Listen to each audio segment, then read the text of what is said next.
साथियों, एक बार फिर आप लोगों का बहुत बहुत स्वागत है मेरे YouTube चैनल पर। चलिए एक बार फिर हम लोग चलते हैं समान विज्ञान के अंतर्गत जो जीव विज्ञान पढ़ रहे थे, माउथ कैविटी, उसी को हम आगे कंटिन्यू करते हैं।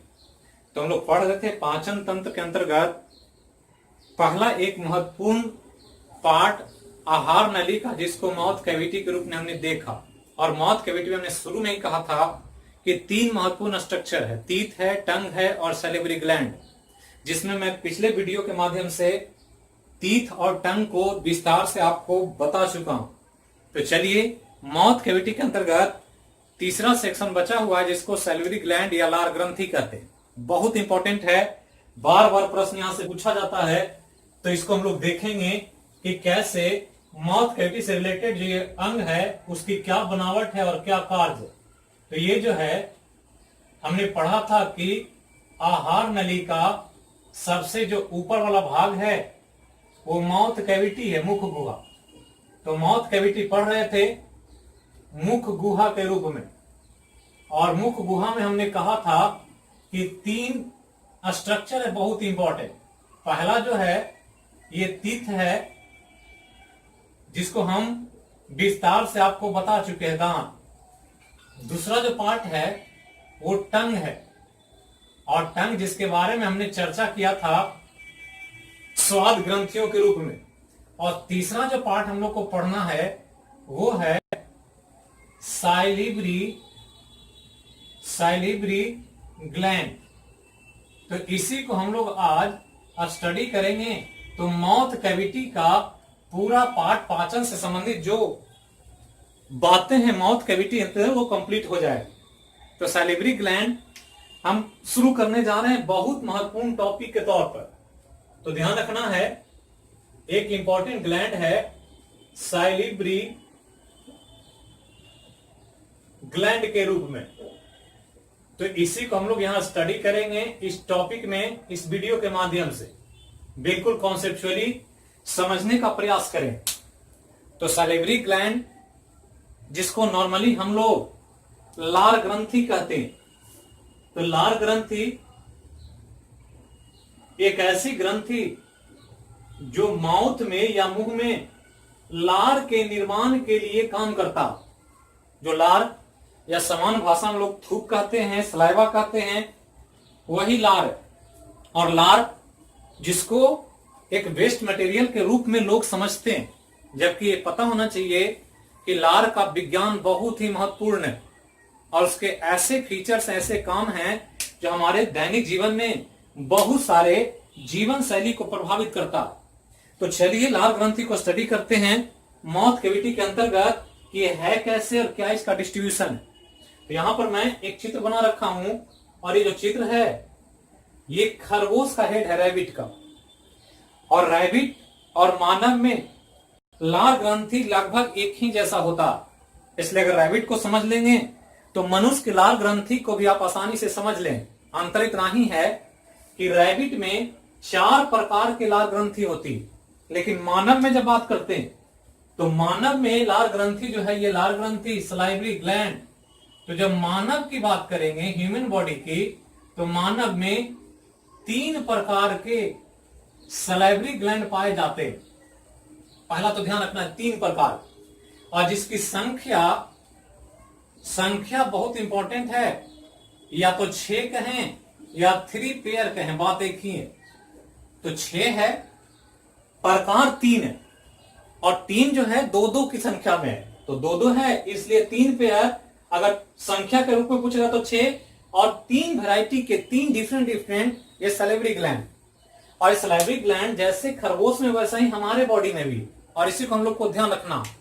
और जब इसको डिस्ट्रीब्यूट करेंगे तो ये माउथ है, ये वाला स्पेस है, ये इसका हेड है, ये नीचे वाला जबड़ा है, ये अपर जो तालू है, ये तो तालू के ऊपर हेड है, ये ऑर्बिट इसको कहते हैं। और ये पूरा गैप है माउथ कैविटी, इसी में भोजन को चबाने का, दांत वगैरह का पोजीशन है यहाँ पर। और इसी के लोकेशन में 3 ग्लैंड्स हैं। एक ग्लैंड जो यहां पर है, ये ध्यान रखना, एक ग्लैंड जो इस माउथ में जो टंग है हमारा जीव, तो इसको जीभ को हम ऐसे दिखाए हैं अलग से, ये हमारा तालू है नीचे वाला और ये टंग है। तो टंग के नीचे एक ग्लैंड है यहां पर और एक ग्लैंड है यहां पर, ये ध्यान रखना। ऐसे रैबिट में चौथा ग्लैंड भी यहां होता है ऑर्बिट में, जस्ट इसके यहां पर, लेकिन उसको हम लोग स्टडी नहीं करेंगे। हम लोग को मानव को समझना है और मानव पर ध्यान रख करके ही आपको स्टडी करना। तो 3 तरह के ग्लैंड है और तीनों का नाम आपको ध्यान रखना। तो 3 तरह के ग्लैंड की बात करें तो मानव में 3 प्रकार के ग्रंथि हैं। उसको जब अलग अलग रूप में दिखाएंगे तो पहला ग्लैंड जो है उसका नाम है पैरोटिड ग्लैंड। पहला तो ध्यान रखना है, नाम है पैरोटिड ग्लैंड। दूसरा ग्रंथि है जिसका नाम है सब लिंगुअल ग्लैंड, सब लिंगुअल ग्लैंड। तीसरी ग्रंथि जो मानव में है उसका नाम है सब मैंडिबुलर ग्लैंड, मैंडिबुलर ग्लैंड। तो यही 3 पेयर और 2-2 की संख्या में है, तो ये ध्यान रखना, 2 यहां 2 यहां 2 यहां, इसलिए 3 पेयर और 3 टाइप का है, 2-2 की संख्या में, इसलिए टोटल संख्या 6। अब इसमें कौन कहां है इसको ध्यान रखना। तो पैरोटिड ग्लैंड यहां पर है, ध्यान रखना। तो ये पैरोटिड ग्लैंड है जो ऊपर में है, इसका नाम है पैरोटिड ग्लैंड, जो हमने नाम लिखा था अभी। यहां जीभ के नीचे ये ब्लू वाला जो लाइन है ये जीभ है, टंग है, और टंग के नीचे जो ग्लैंड है इस ग्लैंड का नाम है सब लिंगुअल ग्लैंड, सब लिंगुअल ग्लैंड। क्योंकि लिंगुआ मतलब जीभ ही होता है और सब मतलब जीभ के नीचे, तो सब लिंगुअल ग्लैंड यहां है और ये जो है इसका नाम है सब मैंडिबुलर ग्लैंड। तो ये ध्यान रखना है, जो आपसे सिर्फ नाम और इसका कॉन्सेप्ट जानना है, लेकिन चूंकि जब तक आप चीजों को समझेंगे नहीं तब तक चीजें याद करना बहुत कठिन हो जाता। अब ये तीनों ग्लैंड जो है ये तीनों ग्लैंड जो दिख रहा है, पैरोटिड ग्लैंड, सब लिंगुअल ग्लैंड और सब मैंडिबुलर ग्लैंड, ये तीनों लार ग्रंथि है। इसके अलावा इंफ्रा और वाइटल ग्लैंड होता है रैबिट में, जो आपको नहीं जानना, लेकिन ये ध्यान रखना है कि रैबिट में अगर पूछे कभी कॉन्स्टेंट जनरल वर्ष के तौर पर तो 4 होता है। तो 4 तरह के होते हैं, लेकिन मानव में 3 ही है और हम लोग को मानव का ही पढ़ना। और जितने भी मानव में लार ग्रंथि है ये सभी लार ग्रंथि ध्यान रखना है कि सब इन एक्सोक्राइन ग्लैंड, एक्सोक्राइन ग्लैंड मतलब होता है बाह्य स्रावी ग्रंथि, और बाह्य स्रावी का मतलब होता है कि वैसी ग्रंथियां जिसमें बनने वाला द्रव अपने अंदर से बाहर आने के लिए नली का प्रयोग करता, और इस रूप में नली को ध्यान रखना। तो यहां एक नली है ऐसे, यहां एक नली है ऐसे और एक नली है यहां पर। तो सब नली से लिक्विड इसमें गिरेगा, इधर से ऐसे, यहां से ऐसे, ऊपर से इसमें। तो सबको माउथ में ही लार को गिरना, क्योंकि माउथ में ही लार का फंक्शन, और इस लार के फंक्शन को कार्य करने के लिए ग्लैंड से लार को बाहर आना होता है, और उसके लिए अलग अलग ग्लैंड अलग अलग नली का प्रयोग करता है। और इस नली को आपको कभी कभी कॉन्सेप्ट कठिन करेगा तो आपको याद रखना है, कभी कभी पूछ सकता। तो पैरोटिड ग्लैंड जो अपना लिक्विड निकालता उसका एक नाम है, उस नली का अस्टेंशंस डक्ट कहा जाता है इसको। तो ये ध्यान रखना। तो अस्टेंशन डक्ट जिसके द्वारा पैरोटिड ग्लैंड अपने लिक्विड को हमारे माउथ में फोल्ड करता है या उड़ेलता है, तो ये अस्टेंशन डक्ट है। इसके अलावा ध्यान रखना है कि सबलिंगुअल ग्लैंड जो है, ये सबलिंगुअल ग्लैंड एक इंपॉर्टेंट ग्रंथि है जिसके द्रव को बाहर आने के लिए एक नली है जिसका नाम है रिविनस डक्ट। तो एक है स्टेंशन डक्ट, एक है रिविनस डक्ट, और एक है सब मैंडिबुलर जिसका नाम है वार्टन्स डक्ट। तो ये 3 नली है और तीनों नली को याद रखना है। स्ट्रक्चर के आधार पर तो आपसे नहीं पूछेगा, लेकिन कभी कभी पूछ देगा, और खास करके इसको ध्यान रखना है पैरोटिड ग्लैंड को, यही सबसे इंपॉर्टेंट है। तो ये 3 नली इन तीनों ग्रंथि से बनने वाले द्रव को बाहर लाने के लिए। अब ये तीनों नली जो काम करेगा उसका एक ही काम है, सलाइवा या लार का फॉर्मेशन करना। तो ध्यान रखना है, तीनों ग्लैंड जो लिक्विड बनाएगा, जो लिक्विड डिस्चार्ज करेगा हमारे मुंह में, उस लिक्विड को ही सलाइवा कहते हैं, या इस सलाइवा को हिंदी में लार कहा जाता है, या इसका दूसरा नाम साइलिवरी जूस भी है। तो ये ध्यान रखना है, बहुत इंपॉर्टेंट है, कई बार एग्जाम में प्रश्न पूछा गया है। अब यहां ध्यान रखना है कि ये सलाइवा, लार या सलेवरी जूस टोटल लिक्विड का मतलब तीनों जो लिक्विड निकालेगा वो सम्मिलित रूप में सलेवरी जूस कहलाए। लेकिन ध्यान रखना है कि ये वाला जो है जिसको हम पैरोटिड ग्लैंड्स कह रहे हैं, इसका लिक्विड वाटरी होता है, मतलब इसमें पानी की मात्रा होती है, और प्लस इसमें डाइजेस्टिव एंजाइम्स होते हैं, पाचन के कुछ महत्वपूर्ण एंजाइम, ये ध्यान रखना। तो डाइजेस्टिव एंजाइम पैरोटिड ग्लैंड्स के द्वारा मुंह में निकाला जाता। अब इन दोनों के द्वारा ये जो है, जो सबलिंगुअल ग्लैंड और सबमैंडिबुलर ग्लैंड की बात आ रही है, तो सबलिंगुअल और सबमैंडिबुलर ग्लैंड की बात आएगी, तो ये दोनों जो निकालेगा ये मुख्य रूप से म्यूकस होता। तो म्यूकस आप समझते होंगे, म्यूकस मतलब होता है चिकना, गाढ़ा, चिपचिपा पदार्थ, और इसको आपको ध्यान रखना। तो चिकना, गाढ़ा, चिपचिपा पदार्थ के रूप में ये एक इंपॉर्टेंट लिक्विड का निर्माण करता है ये दोनों, और ये सब, ये वाटरी डिस्चार्ज, डाइजेस्टिव एंजाइम और म्यूकस से सबको मिला देंगे तो उसी का नाम हो जाएगा लिक्विड के रूप में सलाइवा या सलेवरी जूस। तो ये एक इंपॉर्टेंट लार ग्रंथि के बारे में। अब यहां पर पैरोटिड ग्लैंड ऊपर में है, ध्यान रखना है। सबलिंगुअल ग्लैंड जीभ के जस्ट नीचे है 2 की संख्या में, पैरोटिड ग्लैंड तालू में ऊपर में है 2 की संख्या में, और ये सबमैंडिबुलर ग्लैंड एक ऐसा ग्लैंड है जो अपर जॉ और लोअर जॉ जहां मिलता है, कभी मुंह को अपर जॉ, ऊपर वाला जबड़ा, नीचे वाला जबड़ा को अंदर में देखेंगे तो एक पॉइंट होगा जहां पर दोनों एक दूसरे से मिलेगा, और जहां पर मिलेगा उस पॉइंट को ही हम एक पॉइंट के रूप में देखते हैं, जहां पर एक तीसरी ग्रंथि है जिसका नाम सबमैंडिबुलर ग्लैंड। तो ये ध्यान रखना। अब यहां के बाद ध्यान रखना है 2 इंपॉर्टेंट, कि इन तीनों में जो लार्जेस्ट सलाइवरी ग्लैंड है, लार्जेस्ट, ये बार बार पूछेगा, तो लार्जेस्ट साइलिवरी ग्लैंड जो मानव में होता है उसका नाम है पैरोटिड ग्लैंड। तो पैरोटिड ग्लैंड मानव में सबसे बड़ी लार ग्रंथि है, ध्यान रखना। जबकि लार्जेस्ट के जगह अगर स्मॉलेस्ट पूछे तो स्मॉलेस्ट को ध्यान देना है। तो स्मॉलेस्ट सैलिवरी ग्लैंड के बारे में पूछे, सैलिवरी ग्लैंड, तो ध्यान रखना है कि तब इसका नाम सबलिंगुअल ग्लैंड होता, और ये दोनों ही पूछता रहता है एग्जाम में। तो सबलिंगुअल ग्लैंड जो सबसे छोटी लार ग्रंथि है इन तीनों में, और सबसे बड़ी लार ग्रंथि पैरोटिड ग्लैंड। तो इतना चीज पहले लार ग्रंथि के बारे में जानना है, संख्या, नाम, किस डक्ट से उसका लिक्विड बाहर आता है, किससे क्या निकलता है, यह ध्यान रखना। अब यहां पर इस लिक्विड का थोड़ा सा विस्तार में स्टडी करें तो बहुत सारे ऐसे तथ्य होंगे जो आपको याद रखना हो, तब जाकर के चीजें आपको समझ में आएगी। अब यहां के बाद हम इस स्टडी को और आगे ले जा रहे हैं, क्योंकि यहां पर जो मेन तथ्य है वो आपको ध्यान रखना, जिससे बहुत सारा सवाल एग्जाम में पूछा जाए।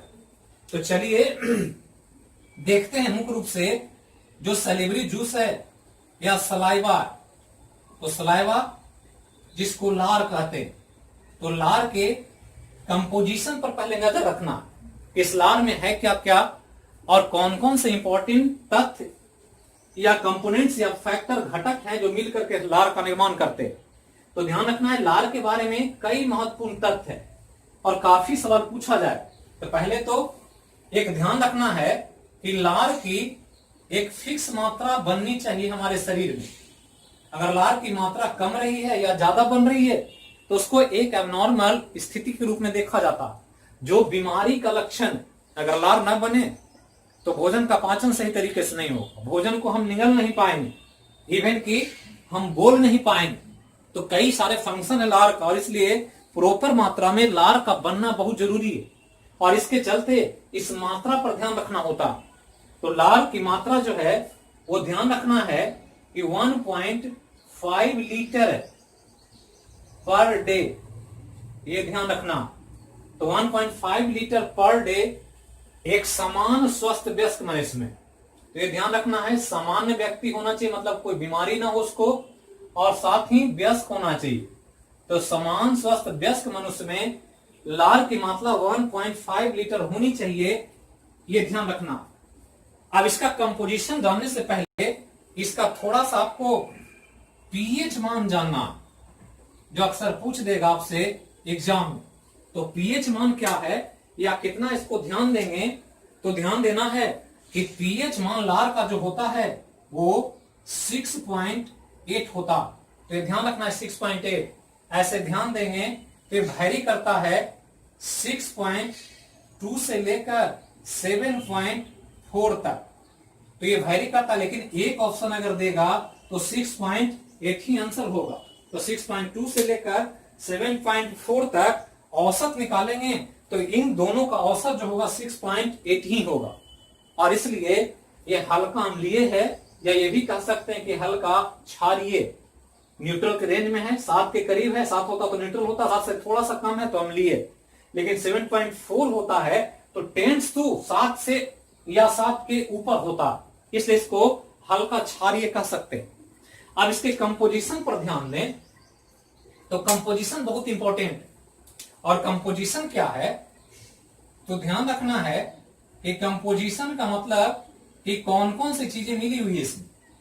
मेडिसिन शॉप पर दवा खरीदते होंगे तो ब्रांड अलग अलग होता है, अलग अलग कंपनियां एक ही कंपोजिशन को अलग अलग ब्रांड में बनाती, तो दुकानदार अगर जो आप ब्रांड खोज रहे वो नहीं मिलता तो कहता है कि क्या मैं इसके बदले दूसरा कंपोजिशन का है, दूसरे ब्रांड का दवा दे दूं, कंपोजिशन वही रहेगा, ब्रांड अलग हो जाएगा।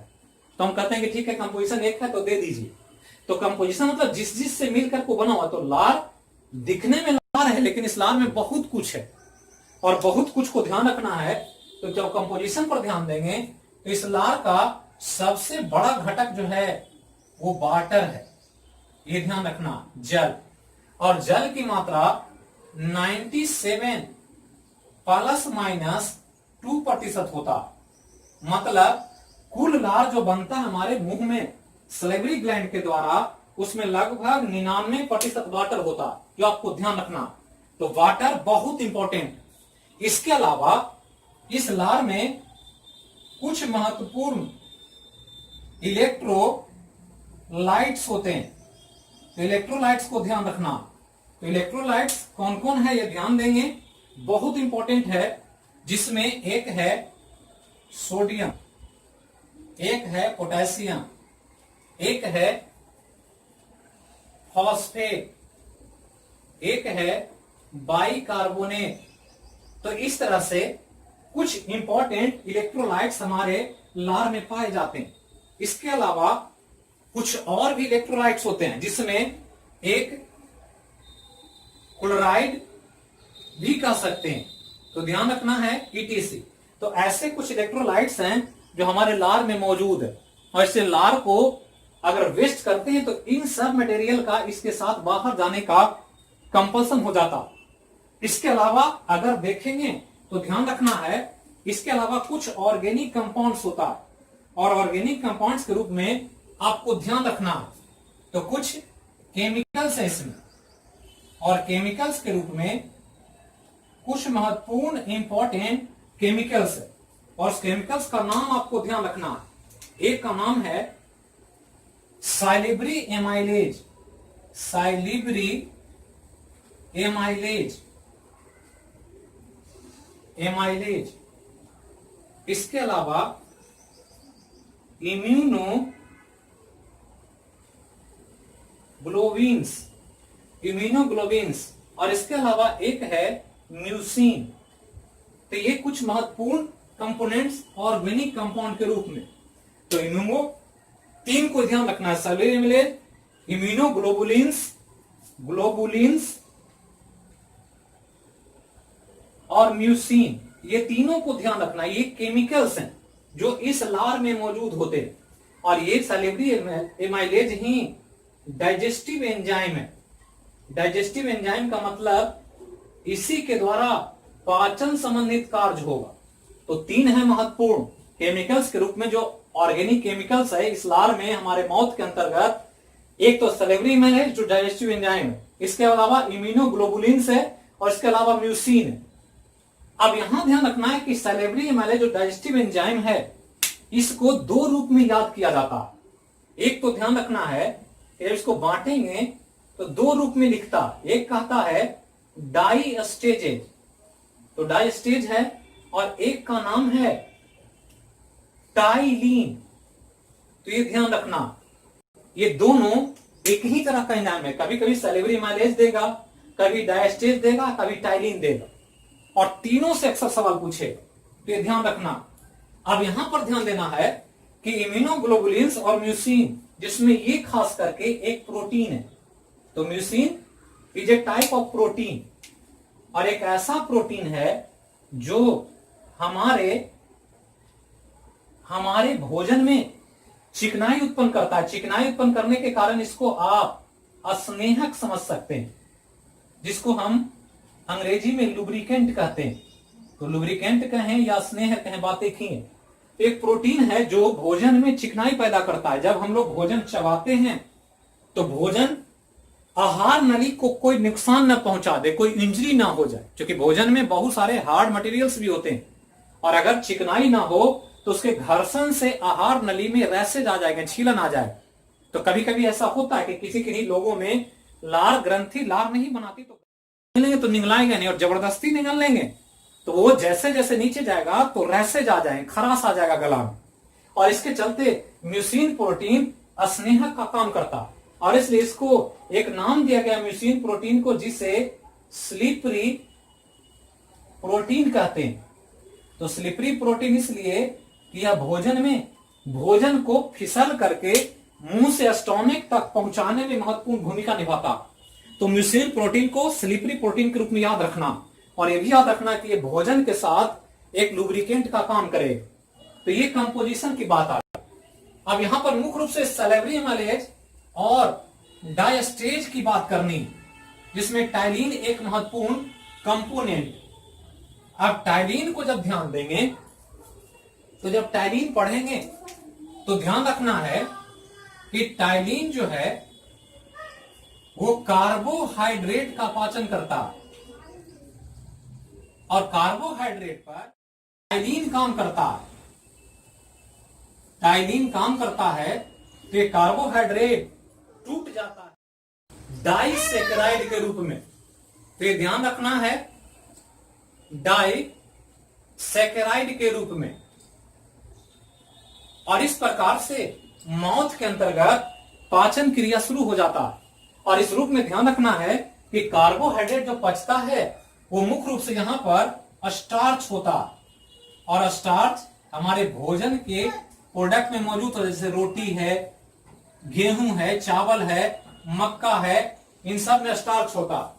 और स्टार्च पर जब टाइलीन एक्शन करेगा, तो ये टाइलीन एक्शन करेगा तो स्टार्च जो है वो टूट जाएगा माल्टोज के रूप में। तो ये ध्यान रखना है कि जब स्टार्च पर टाइलीन एक्शन करता है तो माल्टोज में इसे कन्वर्ट कर देता, और परिवर्तित करने के कारण ये स्टार्च का पाचन क्रिया यहां शुरू हो जाता है।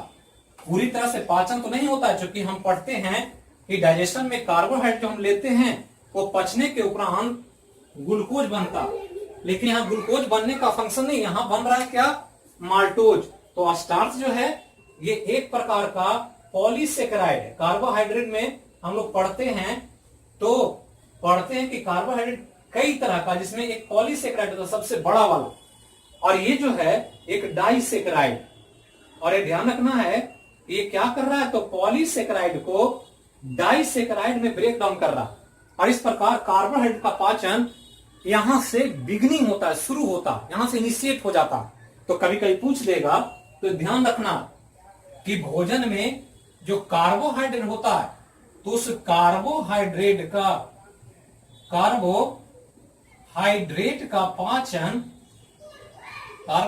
का पाचन मुंह से शुरू हो जाता है। तो मुंह से शुरू होता है, ये अक्सर पूछेगा एग्जाम में। तो ध्यान रखना है कि हमको भोजन के कंपोनेंट्स में तीन चीज को पचाना होता है। एक पचाते हैं कार्बोहाइड्रेट को, दूसरा प्रोटीन को, तीसरा फैट्स को।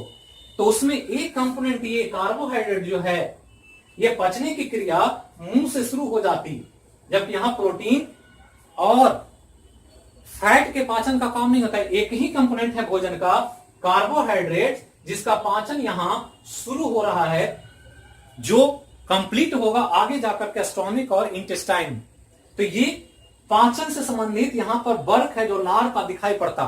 तो लार जो हम लोग जिसको थूक समझते हैं, लोग गुटखा पान खा करके हमेशा इसको बाहर स्प्रेड करते हैं, थ्रो आउट करते रहते हैं, लेकिन वो बहुत इंपॉर्टेंट पार्ट्स है हमारे पाचन क्रिया से संबंधित, जिसके बिना पाचन क्रिया प्रॉपरली नहीं हो सकता।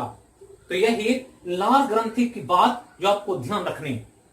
अब लार ग्रंथि के कार्य की बात करें तो कार्य की बात करेंगे तो कई तरह का फंक्शन है इसका, और फंक्शन के रूप में आपको याद रखना है कई तरह का कार्य।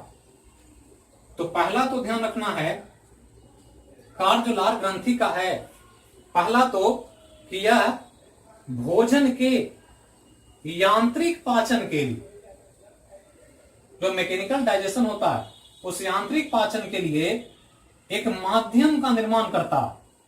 अगर लार न बने तो चबाने का कार्य अच्छे से नहीं होगा, बिना चबाए आप इसको अच्छी तरह से पचा नहीं सकते, और चबाने में मदद कर सके इसके लिए यांत्रिक पाचन में मीडियम का निर्माण करता है। लिक्विड निकलता रहता और भोजन में मिक्सअप होता। इसके अलावा ध्यान रखना है कि यह भोजन को जो चबाया गया है, तो चबाए हुए भोजन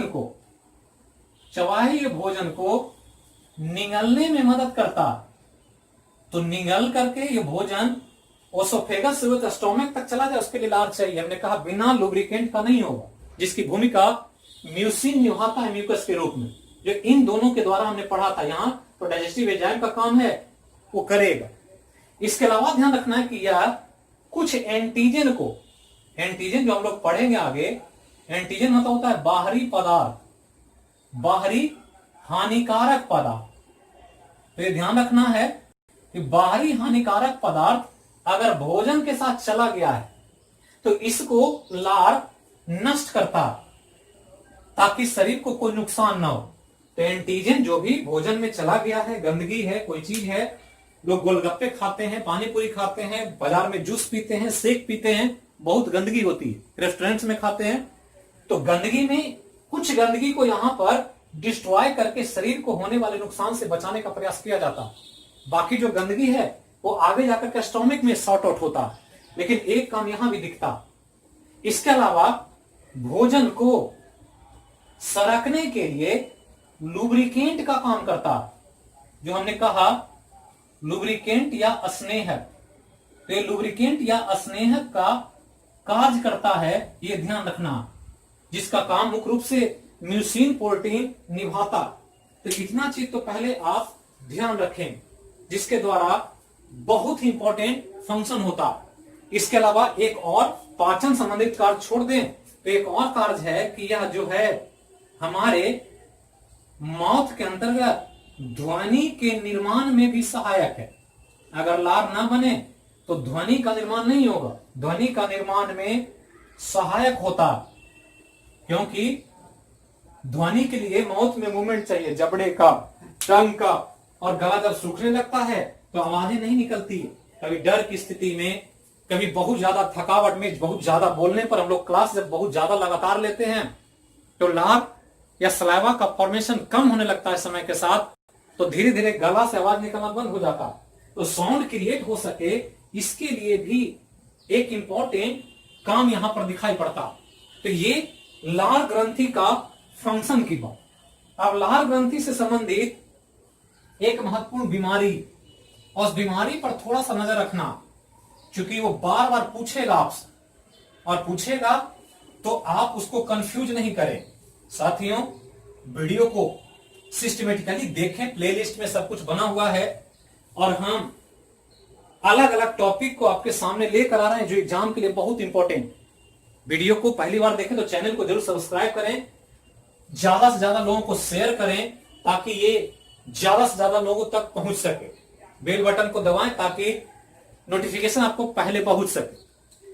टेलीग्राम का जो चैनल है, इस पर आप प्रैक्टिस है जो 21 क्वेश्चन का हम डाल रहे हैं उसको जरूर बनाएं, आंसर को सॉर्ट आउट करें। हो सकता आने वाले समय में हम उसको पीडीएफ बना करके डाल करके डिस्कशन भी आपको कराएं। तो वो सब हो रहा है, लेकिन थोड़ा सा स्वास्थ्य में प्रॉब्लम है, पूरी तरह से फिट नहीं है, लेकिन फिर भी हम कोशिश कर रहे हैं कि आपको वीडियो ज्यादा से ज्यादा मिले। तो चलिए अब यहां पर लार ग्रंथि से संबंधित एक बीमारी है, ये ध्यान रखना। तो लार ग्रंथि की बीमारी बहुत इंपॉर्टेंट है, सैकड़ों बार एग्जाम में पूछा गया।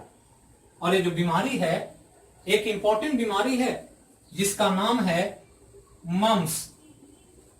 ये ध्यान रखना, मम्स जो है इसको गलसुआ कहते हैं।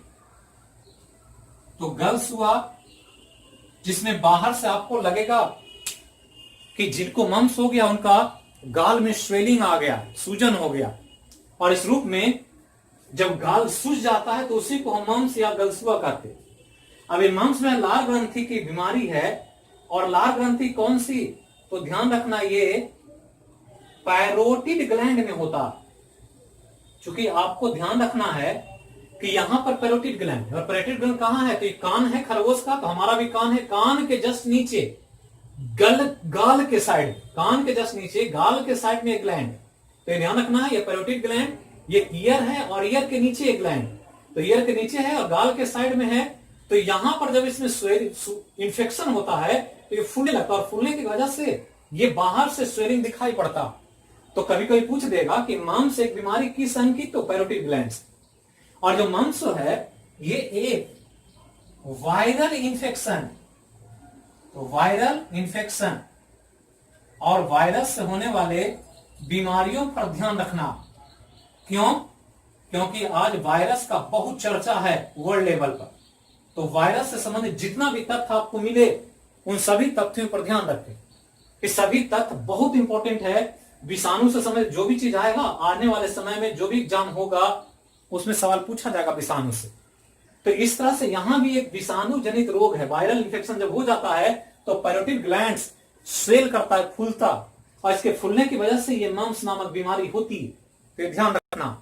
तो यही लार ग्रंथि से संबंधित जो महत्वपूर्ण तथ्य था वो यहां पर कंप्लीट होता। अब यहां ध्यान रखना है कि ये जो है ये हम लोग टॉपिक पढ़ रहे थे डाइजेस्टिव सिस्टम के अंतर्गत माउथ कैविटी, और ये माउथ कैविटी की बात यहां पर संपन्न हो जाती है। अगले वीडियो में मैं एक अलग से वीडियो बना रहा हूं बीपीएससी 66 पीटी की तैयारी के लिए, कि कैसे हम बीपीएससी 66 पीटी को क्रैक कर सकते हैं, जिसके बारे में डिटेल विस्तार से मैं बताऊंगा। और बहुत आसान है, सभी प्रतियोगी परीक्षाओं के तुलनात्मक रूप में देखेंगे तो उन सभी एग्जाम से बीपीएससी का एग्जाम बहुत ही आसान है। और कैसे हम क्रैक कर सकते हैं फर्स्ट अटेम्प्ट में, जो हमारे इंस्टीट्यूशन से नवजीवन कैंपस से करके दिखाया लोगों ने, उसी अनुभव को मैं शेयर करूंगा अगले वीडियो में एक अलग से, चूंकि 66 बीपीएससी का वैकेंसी आने वाला।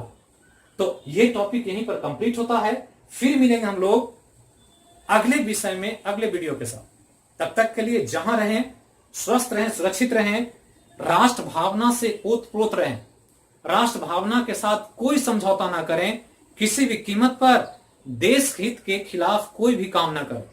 तो थैंक यू, फिर मिलते हैं।